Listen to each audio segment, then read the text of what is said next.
পৃথিবীর শ্রেষ্ঠ একটি আমলের কথা বলবো। পকেট সদা টাকায় ভর্তি রাখার অজিফা। জীবনে যদি এই আমল করতে পারেন তাহলে এমন জায়গা থেকে রিজিক আসবে সেখানকার আপনি ধারণাও করতে পারবেন না। প্রিয় ভাই, পৃথিবীর সব মানুষই চায় পকেট সবসময় যেন ভর্তি থাকে, কিন্তু প্রকৃতপক্ষে তাদেরই পকেট ভর্তি থাকে সবসময়, কারো কাছে হাত পাততে হয় না, যারা আল্লাহর প্রতি ভরসা রাখে আর পরিশ্রম মেহনত করে, সময়কে কাজে লাগায়। এবারে বলবেন, দেখেন, পরিশ্রম এমন একটা জিনিস, মানুষ বেইমানি করলে পরিশ্রম কখনো আপনার সাথে বেইমানি করবে না। তো পকেটে সবসময় টাকা থাকবে। আমি ছোট্ট একটি ওজিফা বলবো। বিপদে কষ্টে সুখে যখন টাকা দিবেন বিসমিল্লাহ বলে দিবেন, যখন নিবেন আলহামদুলিল্লাহ বলবেন। আর আল্লাহুম্মা ইন্নী আউযু বিকা মিনাল ফাকরি ওয়াল কিল্লাতি ওয়াজ জিল্লাতি, এই ছোট্ট দোয়াটি সব সময় পাঠ করবেন। এবারে বলবেন, দোয়াতে কি টাকা আসে? তো প্রথমে যে আমি বলেছি আপনাদেরকে যে শ্রেষ্ঠ পৃথিবীর একটি আমল, সেটি হলো সূরা তলাকের 2 এবং 3 নম্বর আয়াত।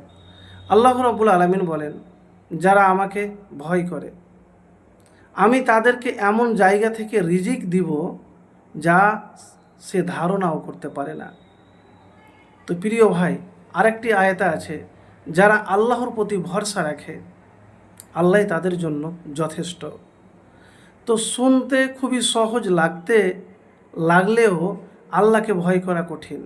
আপনি কথা বলবেন, আল্লাহকে ভয় করতে হবে। আপনি চলছেন ফিরছেন উঠছেন বসছেন, সব জায়গাতে আপনার হৃদয় জনে আল্লাহর ভয় থাকে। আর কথাটি যত শুনতে সহজ, বাস্তবে কিন্তু নয়। আর প্রকৃত যদি আপনি আল্লাহকে ভয় করেন আর হৃদয়ে আল্লাহর ভয় থাকে, তাহলে এই দুনিয়াতে তো আল্লাহ এমন জায়গা থেকে রিজিক দিবে, পরকালেও আপনার জন্যে জান্নাত রয়েছে। তো প্রিয় ভাই, আপনাকে আল্লাহকে সব সময় সব কাজে সর্বক্ষেত্রে জীবনের আপনাকে ভয় করতে হবে। নামাজের মধ্যে ভয়, দান করার মধ্যে ভয়, কথা বলা, পারিবারিক কাজের জায়গায়, এক কথায় সব জায়গায় জন্য আপনার হৃদয়ে ভয় থাকে। আর এই কাজটি যদি করতে পারেন তাহলে রিজিক টাকা পয়সা নিয়ে চিন্তা করতে হবে না। প্রিয় ভাই, দুনিয়াতে এমন কেউ নাই যে সে চায় না যে তার পকেট খালি থাক। সবাই চায় যেন পকেটে সবসময় টাকা থাকে। আর পকেটে টাকা থাকার জন্য দুনিয়াতে যে মেহনতটি করতে হবে সেটি হলো আল্লাহর নাম নিয়ে, আল্লাহর প্রতি ভরসা রেখে লোভ লালসাকে ত্যাগ করতে হবে। মুত্তাকি তখনই হতে পারবেন যখন আপনার সমস্ত হারাম কাজ আল্লাহ এবং আল্লাহ রসুল সাল্লাল্লাহু আলাইহি সাল্লাম নিষেধ করেছেন, বাঁচতে পারবেন, তখন মুত্তাকি হবেন। আর মুত্তাকি হলে দোয়া কবুল হবে। আর ভরসা যদি আল্লাহর প্রতি ওয়াগাদ থাকে তাহলে কারো কাছে কখনো হাত পাততে হবে না। তো প্রিয় ভাই, আমি এতটুকুন বলবো যে দিনে যখনই সময় পাবেন বা সর্বক্ষেত্রে জীবনের সময়কে কাজে লাগাবেন। দিনে পরিশ্রম করে, রাতে ইবাদত করে, জিকির করে, ইস্তেগফার করে আপনি সময়কে কাজে লাগান।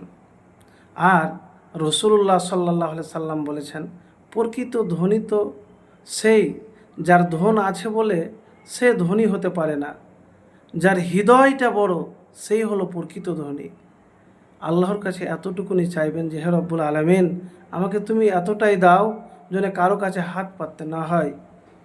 তো আল্লাহর কাছে যদি প্রকৃতপক্ষে আপনি হাত পাতেন, হাত উঠিয়ে দোয়া করেন, আল্লাহর কাছে চান, তাহলে ইনশাআল্লাহ আল্লাহ আপনাকে দিবেই দিবে। কিন্তু তার জন্য যে শর্ত বলেছি আপনাকে আর দোয়ার কথা বলেছি, কখনো হতাশ হবেন না, ভেঙে পড়বেন না।